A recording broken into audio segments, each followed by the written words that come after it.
तो रीटा जी ने ये कहा कि हमको किसी को दे करके अच्छा लगता है, वो खुश होता है, उसकी खुशी देख करके हमको अच्छा लगता है, तो इस कारण से हमको दान करना चाहिए। अच्छा, दे करके व्यक्ति अगर दुखी होता हो, हमने किसी को कुछ दे दिया, समाज में सब लोग लॉजिकल नहीं होते हैं, तार्किक नहीं होते हैं, तर्क करते तो हैं वो, लेकिन वो बायस्ड होते हैं, पक्षपातपूर्ण होते हैं, वो लॉजिकल होते नहीं है, तार्किक उतने होते नहीं है। कई बार आप 10 व्यक्तियों को कुछ दीजिए, ऐसा होता है, ये वास्तविक है, ये मैं केवल कल्पना नहीं कर रहा इसकी, और उनमें से आप दान करने गए और चाह करके या अनचाहे में आपने, एक व्यक्ति बड़ा अच्छा व्यवहार कर रहा था, मांगते हुए 10 भिखारी हैं, मान लीजिए आप 10 भिखारियों को दे रहे हैं, और जब आप उनको दे रहे हैं तो 10 व्यक्ति जो हैं, उनमें से एक जो है ना बड़ा शालीन आपको लगा, आपने उसको मान लीजिए आप काजू ही बांट रहे थे या मूंगफली बांट रहे थे, आपने उसको 10 दाने ज्यादा दे दिए, तो उसके आसपास वाले जो है ना, जो दूसरे भीख मांगने वाले हैं, वो ये नहीं देख पाएंगे कि शायद हमारे मांगने के तरीके में कुछ गलती है, वो हो सकता है आपकी निंदा करते हुए, सकता है सामने ही निंदा कर दें, और नहीं तो पीछे करेंगे, देखो जी कैसे व्यक्ति हैं, उनको तो ज्यादा दे दिया, मुझे तो दिया नहीं। या आपने किसी को प्रतीक्षा करवा दी, तो इस बात पर निंदा हो सकती है आपकी। तो जरूरी नहीं है कि आपके दान देने के बाद आपकी प्रशंसा ही होने वाली है। दूसरा, आप कह रहे हैं कि हम, दूसरा व्यक्ति खुश होता है इसलिए हमको देना चाहिए, आप, और उससे हमको भी खुशी मिलती है। जब हम अपने पोते के लिए कोई चीज लेकर के आते हैं, बेटे के लिए लाते हैं, तो वो भी खुश होता है उस चीज को खा करके, और उसको दे करके हम भी खुश होते हैं, हम ज्यादा खुश होते हैं, अपने पोते को प्रसन्नता दे करके, बेटे को प्रसन्नता दे करके हम ज्यादा खुश होते हैं। अगर इसका कारण यही है कि मुझे दे करके खुशी होती है, तो देने में तो अगर सारी दुनिया को बाहर देने में खुशी हो रही होती, बाहर देने में ज्यादा खुशी होती, तो हर व्यक्ति अपने बेटे, अपने पोतों को क्यों ला करके देता, अपने पोती, अपनी बेटी को क्यों देता, वो क्यों नहीं हर व्यक्ति बाहर दे रहा हो। तो ये तर्क की अपेक्षा कुछ और तर्क करें, अच्छा तर्क है, प्रसन्नता होती है, देकर की प्रसन्नता होती है, इसलिए देना चाहिए, लेकिन प्रसन्नता तो हमको हम कोल्ड ड्रिंक ला करके पी ले उसमें भी होती है, किसी की प्रसन्नता इसमें है कि वो शराब ला करके पी लेता है, उसको इसमें प्रसन्नता होती है। तो प्रसन्नता की वृद्धि के लिए देना चाहिए तर्क, उतना उतना बढ़िया तर्क नहीं लग रहा है। कुछ और तर्क देना चाहें तो उसको विचार करें। मीनाक्षी जी, आप बताइएगा क्या कहना चाहें। जी नमस्ते आचार्य जी। जी मेरी सोच ये रखती हूँ, मैं अपनी सोच रखना चाहती हूँ कि मैं ये सोचती हूँ कि अगर हमें कहीं दान देना है, हमें जरूर दान देना चाहिए। जिसका मन नहीं उसको भी कुछ दान दें। हम जितनी भी कमाई करते हैं उसमें कम से कम 10% तो दान करना ही चाहिए हमें। और दान करने का हेतु हमारी प्रसन्नता या अप्रसन्नता नहीं होती है, ये हमारा कर्म है जो हमें करना है बस। मैं अपने कर्म समझती हूँ कि दान करना, पर ये सच्चोट व्यक्ति को जहाँ जरूरत है वहां दान करना चाहिए, और ये दान करना हमारा कर्म है और हमें कर्म करना ही चाहिए। नमस्ते। जी जी, बहुत बढ़िया, बहुत अच्छा। आपने कहा कि हमको दान करना ही चाहिए, और जहां जरूरत है वहां दान करना चाहिए। किसी को किसी चीज की जरूरत हो सकती है जो अच्छी जरूरत ना हो, है ना, अच्छी जरूरत के लिए दान करना चाहिए। जैसे किसी को ठीक चीज की जरूरत है, उसमें हमको दान करना चाहिए। अब जो नशेड़ी है, उसको नशा, उसकी सबसे प्राथमिक आवश्यकता होती है, दूसरे तीसरे दिन जो जैसा भी नशा करता है, उसको सबसे ज्यादा जरूरी ये है, उसको लगता है, हालांकि वो उसकी आवश्यकता है नहीं, लेकिन उसको लगता है कि ये मेरी सबसे प्राथमिक आवश्यकता है, इसके बिना मैं नहीं जी सकता, भोजन के बिना रह जाएगा लेकिन नशे के बिना नहीं रहेगा। लेकिन वहां पर हमको नहीं देना चाहिए, बेशक वो उसकी आवश्यकता है भी। और कोई कुछ कहना चाहिए, हमको दान, प्रश्न है हमको दान क्यों करना चाहिए। मैंने जिस व्यक्ति से कुछ भी नहीं लिया है, उसको मेरे देने की ड्यूटी क्यों बनती है, क्यों करना चाहिए मुझे ऐसा। जिससे कुछ नहीं लिया उसको क्यों देना चाहिए। कोई और कुछ कहना चाहें इस विषय पर। आप दोनों में से ही कोई और तर्क देना चाहें कि हमको दान इसलिए करना चाहिए। बात आपकी बिल्कुल ठीक है मीनाक्षी जी की, कि हर व्यक्ति को यदि संभव है तो 10% अपनी इनकम का दान करना चाहिए। गुरु नानक देव जी जो है, उन्होंने तो ये कहा कि अपने 24 घंटे के समय का 10% ईश्वर की आराधना में लगाओ, और अपनी अर्निंग का 10%, धन का 10% जो है वो दान करने में लगाओ। उन दोनों चीजें जो है वो साथ साथ है। तो बताएं जी, कोई और बताना चाहें कि दान मुझे और आपको, हर व्यक्ति को जो धन को कमा रहा है, उसको क्यों करना चाहिए। जी। आचार्य जी प्रणाम। हाँ, नमस्ते कहिएगा। दो शब्दों में कुछ कहना चाहेंगे। जी, अवश्य। दान तो बहुत पुरानी परंपरा चली आ रही है, क्योंकि हमने जी, जैसा वेद में पढ़ा है कि बहुत दानवीर हुए हैं जो जिन्होंने बहुत दान दिया है। और दान जी, देना, क्योंकि हमने ये देखा है कि जो बड़े बड़े लोग हैं आधुनिक युग में भी, जैसे बिल गेट्स जैसे काफी बड़े बड़े लोग हैं, अ, उन लोग भी दान देते हैं। क्योंकि वो लोग दान देते हैं, इसके पीछे भी जरूर कोई ना कोई कारण होगा कि बहुत बड़े रूप में दान देते हैं। कई तो ऐसे हुँ, हैं जो कि अपना सब कुछ दान में ही दे देते हैं। तो जी, इसके पीछे जरूर कोई ना कोई तो कारण होगा कि हम दान जो दे रहे हैं, इससे आंतरिक खुशी तो आदमी को मिलती ही है। ये हुँ, तो बहुत बड़ी बात है कि उसको खुशी प्राप्त होती है कि जब हम किसी को कुछ लेने की जगह देते हैं तो ज्यादा खुशी महसूस होती है। तो जी, जी, जी, लेकिन इसके पीछे भी एक कारण है कि दान क्यों, आप जैसा पूछ रहे हैं कि दान क्यों देते हैं, हम उस आदमी को क्यों दें जिससे हमने कुछ लिया ही नहीं। तो ये भी हुँ, बात सही है। लेकिन क्योंकि ये प्राचीन ऐसी परंपरा चली आ रही है कि दान देना भी, हम जो दान देने से हमारे धन की शुद्धि होती है, सबसे बड़ी बात। जो हम हुँ, धन कमाते हैं, वो कहते हैं कि किन किन हाथों से आता है, कहाँ से आता है। उसमें कुछ वैसा भी धन रहता है जो कि अशुद्ध धन रहता है, तो उसकी शुद्धि होती है दान देने से। ये भी एक हुँ, कारण है, लगता है मेरे को। जी, जी, जी, जी। जी। बहुत सुंदर। तो आपने बताया कि क्योंकि हमारे पूर्वजों की ये परंपरा रही है, इसलिए हमको ये करना चाहिए। और जो वर्तमान में बड़े लोग हैं, जो संपन्न लोग हैं, वो दान करते हैं। बिल गेट्स जैसे आपने नाम लिया, उन्होंने दान किया। पुराने समय में लोग दान कर रहे थे, आज भी अच्छे व्यक्ति दान करते हैं, तो हमको भी करना चाहिए।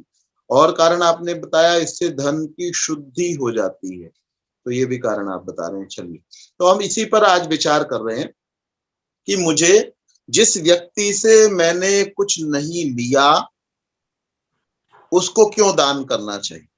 उसको मुझे देने की कैसे ड्यूटी बनती है, क्यों करूं? तो अब इस पर हम विचार कर रहे हैं। हम जब लेते हैं, एक है दान देना, एक है कुछ ना कुछ किसी से लेना। लेना जो है वो केवल काइंड्स में नहीं होता, वस्तुओं के रूप में नहीं होता, केवल धन के रूप में नहीं होता, सहयोग के रूप में भी लेना होता है, सहयोग के रूप में। और कोई चीज हम लाभ उठाते हैं, वो व्यय करके लाभ उठाते हैं, कई बार बिना व्यय के।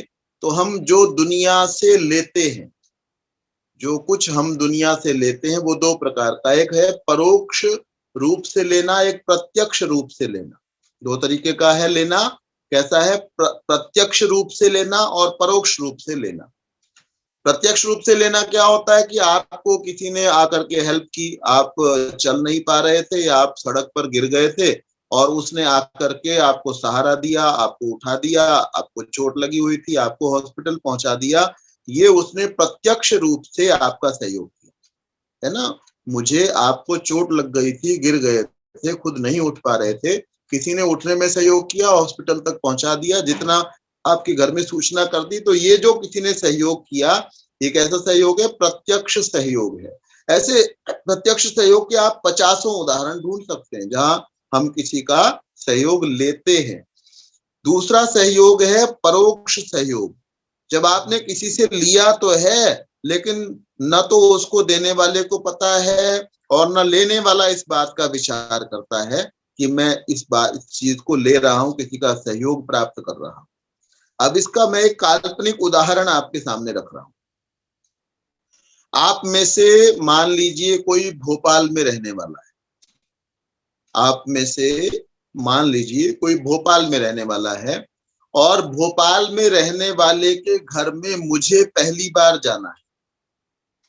मेरे पास में एड्रेस है, उनका संकेत है, पता मुझे पता है कि ये रहते कहाँ पर हैं आप, और वहां मुझे पहली बार जाना है। बात हम किस संदर्भ में कर रहे हैं कि मुझे, जिससे मैंने कुछ नहीं लिया, उसको हम दान क्यों करें, और दान करना कैसे लॉजिकल है, कैसे तर्कपूर्ण है। तो मैं भोपाल पहली बार जा रहा हूँ और मुझे पता है कि मुझे कहाँ पहुंचना है, एड्रेस मेरे पास में है।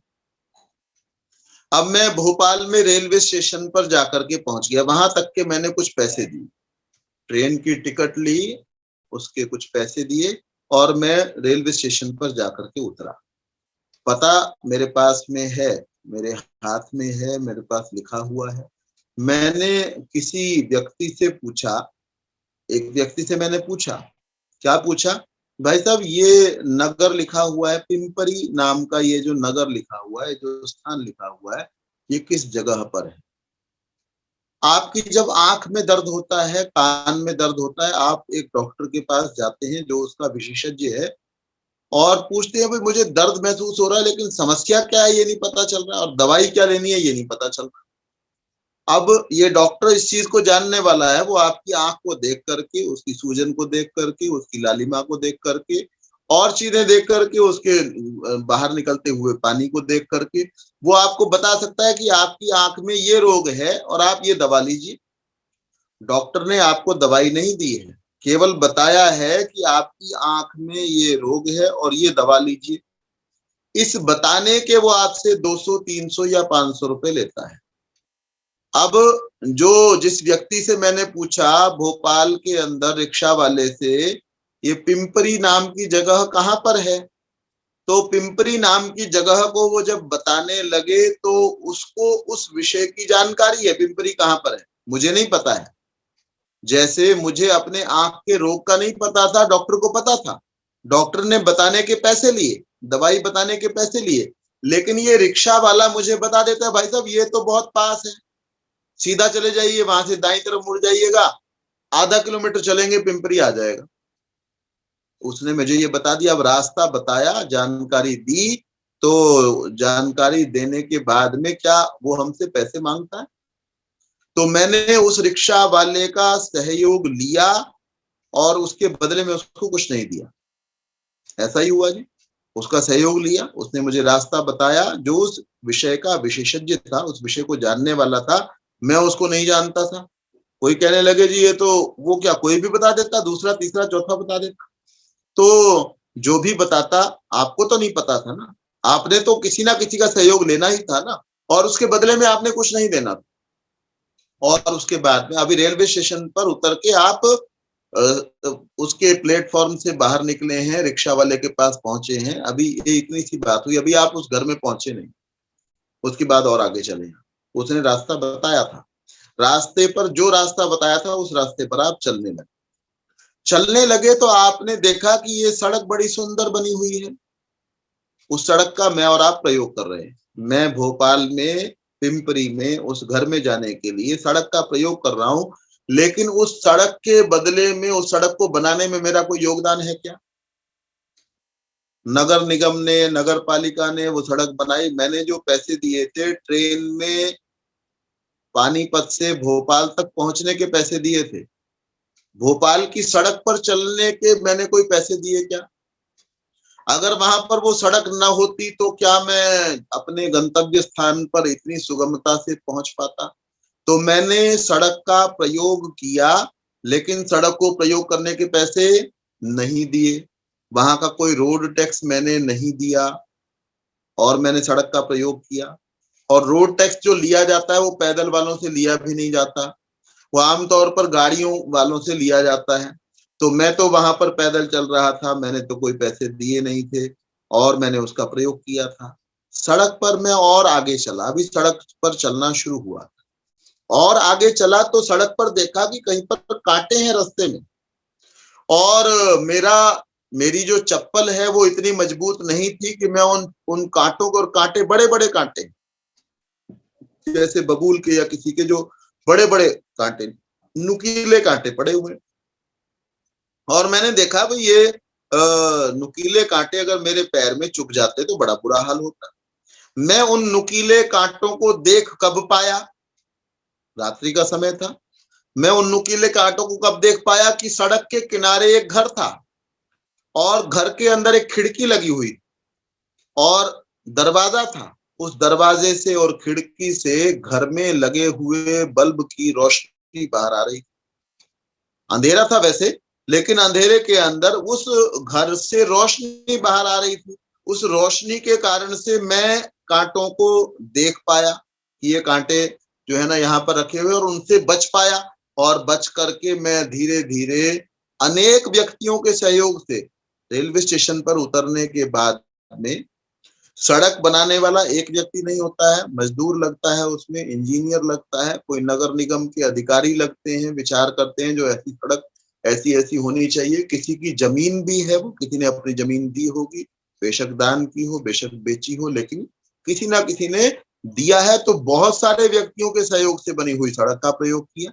उसके बाद में पहले मैंने रिक्शा वाले से रास्ता पूछा, उसके बाद में सड़क का प्रयोग किया, उसके बाद किसी व्यक्ति की रोशनी के कारण से मैं कांटों को देख पाया। अनेक व्यक्तियों का सहयोग लेकर के उसके बाद में पिंपरी तक पहुंच पाया, उस निर्धारित मकान तक पहुंच पाया।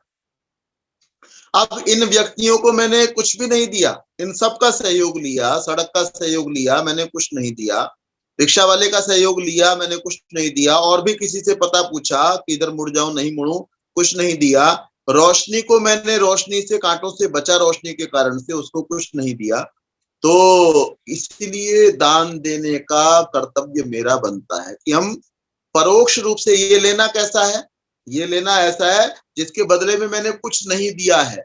परोक्ष रूप में मैंने दुनिया से बहुत कुछ प्राप्त किया है, और रास्ते के अंदर मुझे सुगंध आई, उस सुगंध को मैंने उपभोग किया। किस चीज की सुगंध थी? वहां रास्ते में किसी ने बहुत सुंदर धनिया बोया हुआ था, और धनिये की गंध जो है वो मेरी नासिका के मार्ग से मेरे मस्तिष्क तक सब जगह पहुंची, उसका मैंने लाभ उठाया।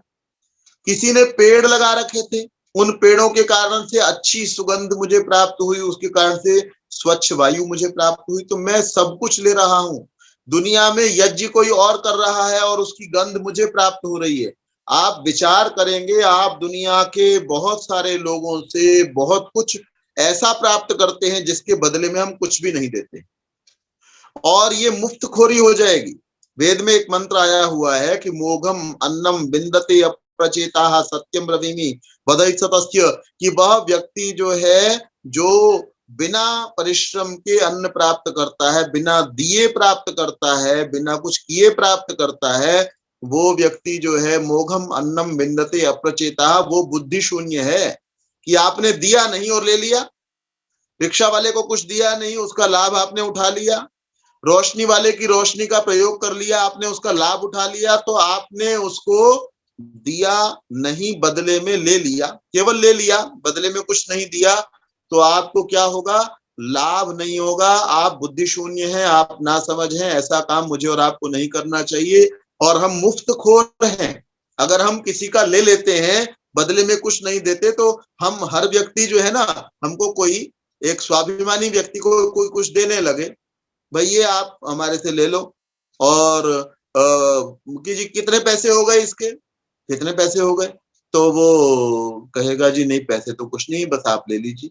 तो स्वाभिमानी व्यक्ति कहे भाई मैं ऐसे नहीं लिया करता, आप इसके पैसे लोगे तब तो मैं ले लूंगा, मैंने आपका कोई उपकार नहीं किया, मैं ऐसे कैसे ले लूं, मैं मुफ्तखोर थोड़ी हूं। अब यहाँ हम सारे के सारे मुफ्तखोरी कर रहे हैं। हम थोड़ा सा विचार करेंगे, चिंतन करेंगे, तो हम पाएंगे कि हमने दुनिया के बहुत सारे व्यक्तियों का कितना बड़ा सहयोग लिया है। मैं ये कई बार अपने क्लास में पढ़ने वाले बच्चों को कहा करता हूँ। बच्चे कहते हैं जी हम फीस देते हैं, उसके बदले में पढ़ते हैं, लेकिन आपको जानकारी हो कि गवर्नमेंट का कितना पैसा आता है बच्चों की पढ़ाई के लिए। बच्चे जो पैसे देते हैं उससे उनकी पढ़ाई नहीं चलती। जिस कॉलेज में मैं पढ़ा रहा हूँ वो गवर्नमेंट के द्वारा आई हुई एड से चलता है। गवर्नमेंट की एड का क्या मतलब है? गवर्नमेंट के पास कोई पैसे आसमान से आ रहे हैं, या जो मुख्यमंत्री है या मंत्री है उसके घर के पैसे हैं? गवर्नमेंट के पैसे कितने किसके हैं? आम आदमी के पैसे हैं। एक आदमी अपने कुछ कोई चीज खरीदता है, कपड़ा खरीदता है, उसमें से गवर्नमेंट टैक्स ले लेती है, और उस टैक्स को बचा करके, उस टैक्स को इकट्ठा करके वो शिक्षा के लिए खर्च करती है। तो बच्चे, सारे के सारे बच्चे जो एडेड कॉलेजेस के अंदर पढ़ रहे हैं, वो किससे प्राप्त कर रहे हैं? वो हर व्यक्ति के ऋणी हैं।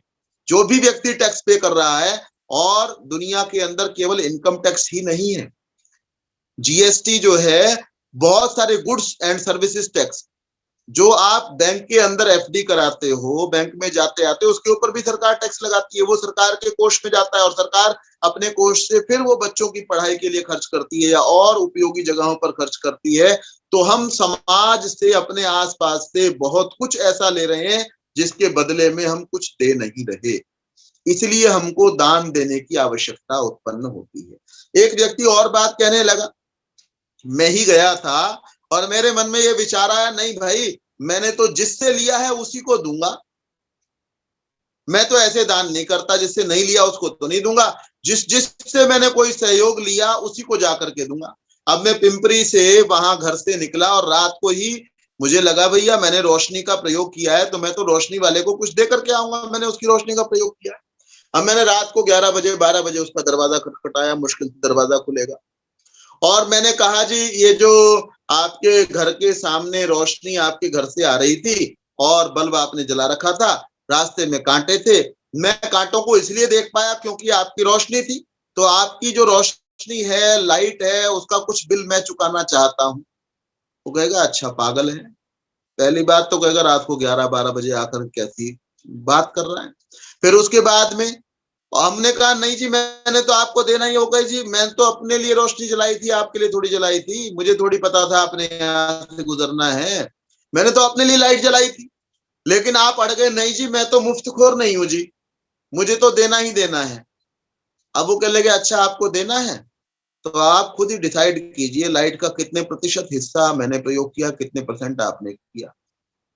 पहले तो अनाड़ी समझेगा हमको वो।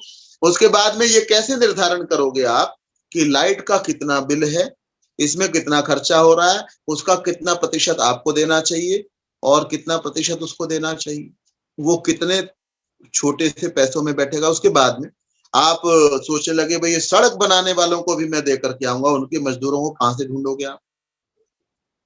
20 साल पहले, 10 साल पहले, 5 साल पहले, 2 साल पहले सड़क बनी थी, पहले उन मजदूरों को ढूंढने के लिए जाओगे, फिर वो मजदूर जैसे ही आप मजदूरों से, मान लीजिए आपने ढूंढ लिया, आप बड़े मेहनती थे, आपने ढूंढ लिया, कितना तो उसके अंदर व्यय कर दोगे आप?